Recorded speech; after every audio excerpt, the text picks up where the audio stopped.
সাম্প্রদায়িক শক্তিকে যদি পুলিশ গ্রেপ্তার করতে না পারে তাহলে এই অপদার্থ পুলিশ থাকার দরকার নেই।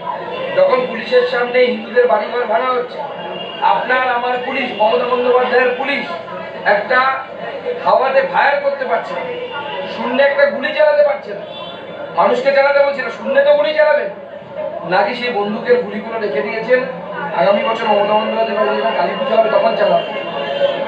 ভরতপুরের বিধায়ক উস্কানিমূলক মন্তব্যের জেরেই কি এই ধরনের ঘটনা?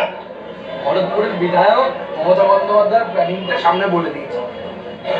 মমতা বন্দ্যোপাধ্যায় নদিয়া থেকে শুরু করে বিভিন্ন জায়গা, মুর্শিদাবাদের খোলা সীমান্ত যেখানে বিএসএফকে জায়গা দেওয়া হয়নি, যেখানে বিএসএফকে চৌকি করতে দেওয়া হয়নি পাহাড়ের জন্য, সেই জায়গা দিয়ে বাংলাদেশি মুসলিম রোহিঙ্গাদেরকে ঢোকাচ্ছেন। উদ্দেশ্য একটাই, ডেমোগ্রাফি পরিবর্তন করা। ভারতীয় মুসলিমরা ভারতবর্ষের সম্মানীয় নাগরিক, তাদেরকে নিয়ে কারো কোনো সমস্যা নেই, কিন্তু বাংলাদেশি মুসলিমদের যেভাবে মমতা বন্দ্যোপাধ্যায় ভারতে ঢোকাচ্ছে এবং ভোটার কার্ড আধার কার্ড বানিয়ে দিয়ে আমাদেরই জোটেরা পশ্চিমবঙ্গের চাকরি রোজগার নেই, তাতে ভাগ বসাচ্ছেন এবং ডেমোগ্রাফি চেঞ্জ করে বাংলাদেশ তার রাজনৈতিক ভবিষ্যৎকে সুরক্ষিত করছে, মমতা বন্দ্যোপাধ্যায়ের রাজনৈতিক ভবিষ্যৎকে, আর বাঙালি হিন্দুদের সব রাজনৈতিক ভবিষ্যৎ থেকে শুরু করে সব প্রকারের ভবিষ্যৎকে সংধ্বংস করছে। আজকের ঘটনা নিয়ে আপনাদের পরবর্তী পদক্ষেপ কি হবে? আমরা ঠিক করেছি, আমি ঠিক করেছি ব্যক্তিগতভাবে, যদিও আমার 25 তারিখ থেকে লোকসভা শুরু হচ্ছে, আমি যেদিন কার্ফিউ উঠবে বা 144 উঠবে, সেই 144 ওঠার পরে যত তাড়াতাড়ি সম্ভব আমি বেলডাঙ্গা যাব, যারা আক্রান্ত মানুষ তাদের সাথে দেখা করব, এবং এর পরবর্তী সময় আমরা এর আন্দোলন ছিল এবং আমরা স্লোগান দিয়েছি, বাঙালি হিন্দুর ঘুম ভাঙা দাদা একাধিক তৃণমূল নিজেদের উপরে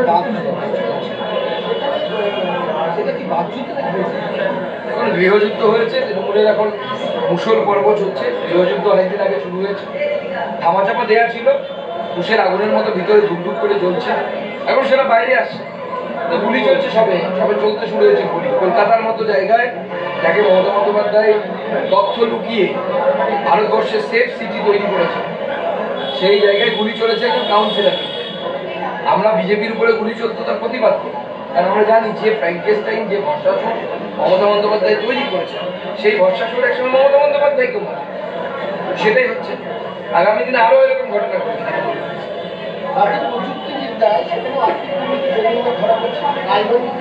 রায়গঞ্জ বিশ্ববিদ্যালয়ে তাদের উপরে সামনে আসতে গেলে তাদের দেওয়া হয়েছে।